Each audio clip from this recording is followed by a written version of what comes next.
Hola, ¿qué tal? ¿Cómo estáis? Bienvenidos a un nuevo RAS y hoy os quiero hablar sobre el futuro que yo veo personalmente, es una opinión totalmente personal, pero a ver si coincidís conmigo, sobre el futuro que yo le veo a la industria del videojuego en cuanto a los AA, ¿vale? ¿Por qué digo esto?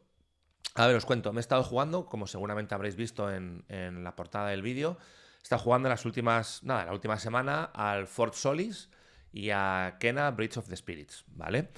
Venía de jugarme, bueno, he estado a principios de año con Final Fantasy VII, que lo voy a subir a mi canal personal, todo el gameplay con mods, el Crisis Core, perdón, el remake en PC, que también lo subiré a mi canal con unos mods visuales de la leche, luego el Rebirth, que me ha llevado 110 horas, y luego, o sea, fijaros, literalmente, digamos que a lo que es Final Fantasy VII le he metido como 3 meses prácticamente, ¿vale? Luego me jugué el Spider-Man 2, que lo tenía ahí pendiente, un montonazo de horas. Me jugué el Final Fantasy XVI, un montón de horas. Entonces, me apetecía, antes de pasar a un Horizon, que me lo voy a rejugar otra vez en PC y lo grabaré, y también subiré todo el gameplay. Está subido el gameplay de Horizon Zero Dawn en mi canal.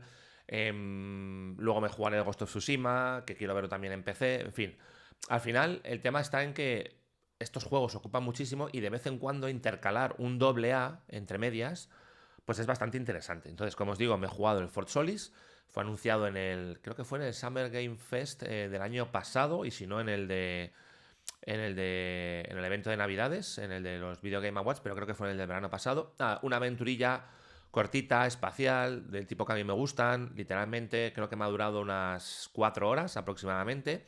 Y luego tenía pendiente jugarme un juego que me lo quise haber jugado en Steam Deck, pero bueno, pues la dejé a un amigo y demás, y al final me lo he jugado directamente en el PC de sobremesa, que es el Kena Bridge of the Spirits, ¿vale? Que este madurado, fijaros, lo tengo aquí, os lo pongo delante, le he metido 9,5 horas.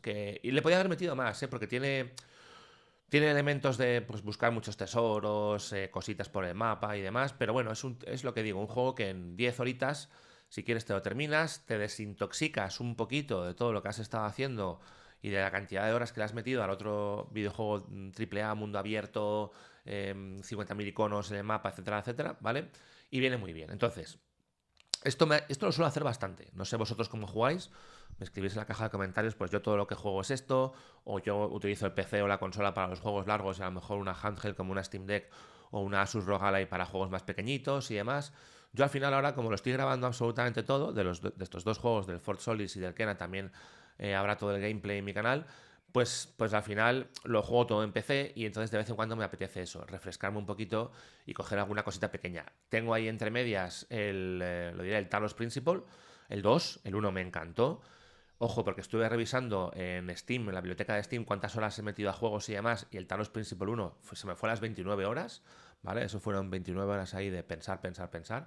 Con lo cual, el Talos Principle 2 también lo tengo ahí como súper interesante para jugar. Pero más allá de esto, que no es lo importante es que me ha dado por pensar, que ya lo venía pensando desde hace mucho tiempo, cómo está el mundo del gaming y qué va a pasar o qué es lo que va a ocurrir con la industria de los AA, ¿no?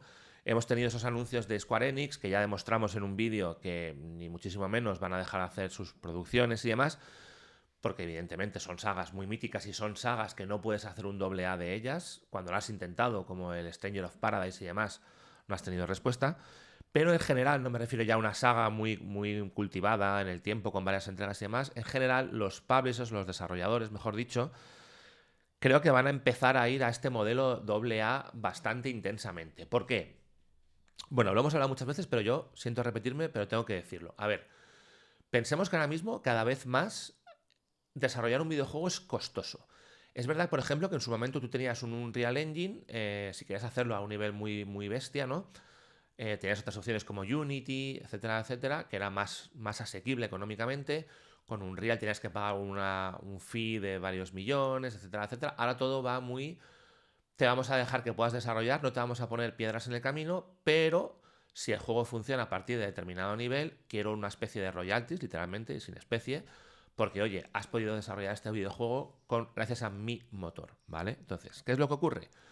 Pues que al final, aunque a lo mejor no de forma upfront, los costes de desarrollo de videojuegos siguen siendo muy elevados, porque al final puede que la herramienta en sí mismo, como es el motor gráfico, puedas posponer el pago a más tarde en función de cómo funciona tu videojuego, pero al final son motores que tienes una curva de aprendizaje importante, que encontrar a alguien que sepa sacarle partido a esos motores, evidentemente no son salarios bajos, con lo cual, bueno, al final, como digo, es una curva, es un coste alto. Y no digamos ya si quieres hacer un juego como servicio, etcétera, etcétera, ¿vale? Eso punto número uno. Punto número dos, como decía, las compañías ya no les vale con vender, por ejemplo, 2 millones. Si antes tenía un coste X y como estaba el mundo de los videojuegos, pues yo con vender 2 millones de mi videojuego a 60 euros o 50 cuando estuviesen, me salían las cuentas. ¿Qué es lo que ocurre? Pues que como estamos viendo, y ahí está el caso que hemos discutido también muchísimo de Hi-Fi Rush con el tema de Tango Gameworks y Microsoft, etcétera, etcétera, al final ahora ya no me vale con vender 2 millones o con vender, no sé, lo que tuviese estimado antes que podía vender un juego como Hi-Fi Rush para ser rentable. Ahora literalmente se me ha ido al triple, ¿vale? Ahora necesito no vender 2 millones, necesito vender 6 para que me empiece, ojo, cuidado lo que estoy diciendo, me empiece a resultar rentable el desarrollo. No digo ya vender, o sea, ganar dinero, digo ya no perderlo, ¿vale? ¿Y qué ocurre? Pues que tal y como está ahora mismo el mercado de atomizado, con todos los players que hay, con lo que hemos hablado muchísimas veces de las diferentes opciones de consumo, de entretenimiento digital que tiene la gente, ya no se consiguen esas cifras de vender esa cantidad de millones, ¿vale?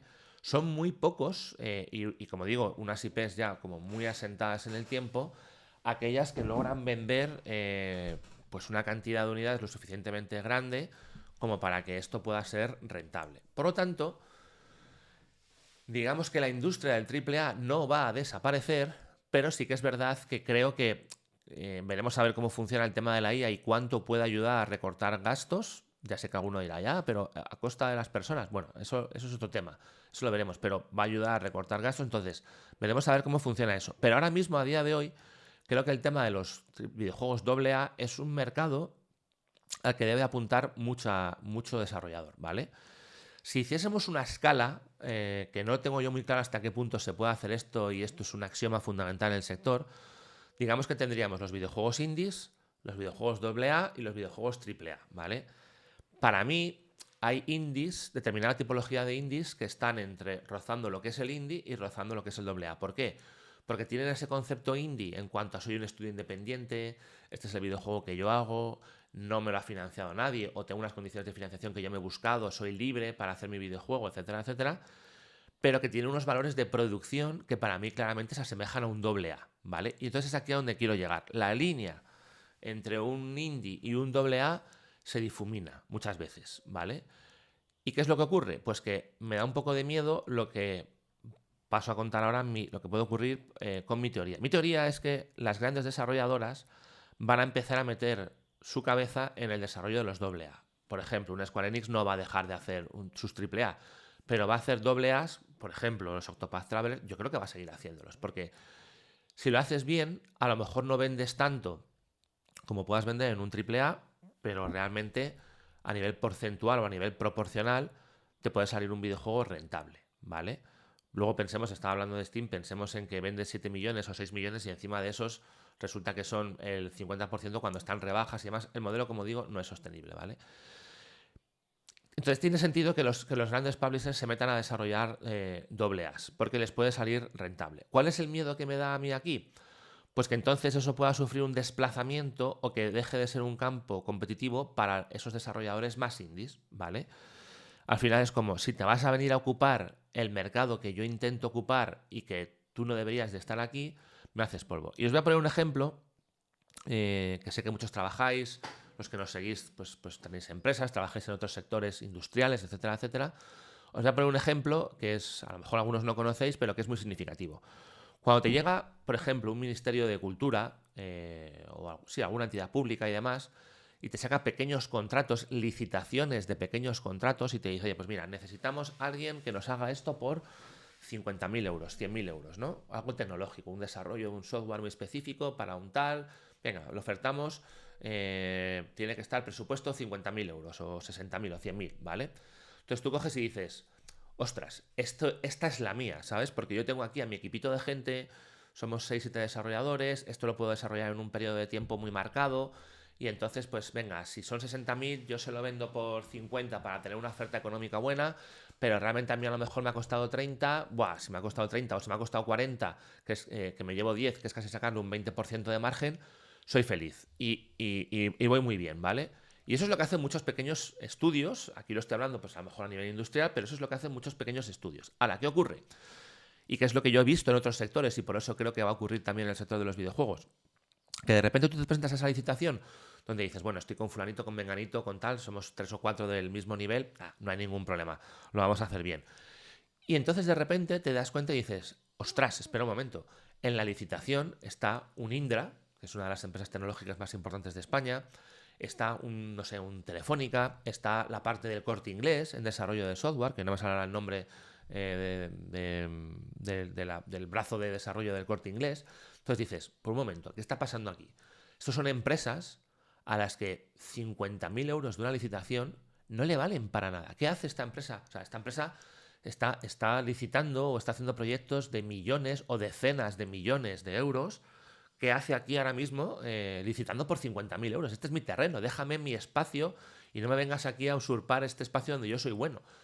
Bueno, pues porque realmente esas empresas tienen a 200 o 300 trabajadores que no pueden estar así, cruzados de brazos. Tienen que comer, tienen que darles trabajo. O si no, les tienen que despedir. Entonces, esto se está dando mucho. Las grandes empresas, las grandes corporaciones, por ejemplo, como decía, en el mundo del software, del desarrollo del software, se está metiendo en licitaciones que tradicionalmente era como un coto de caza que se dejaba para empresas más pequeñitas, ¿vale?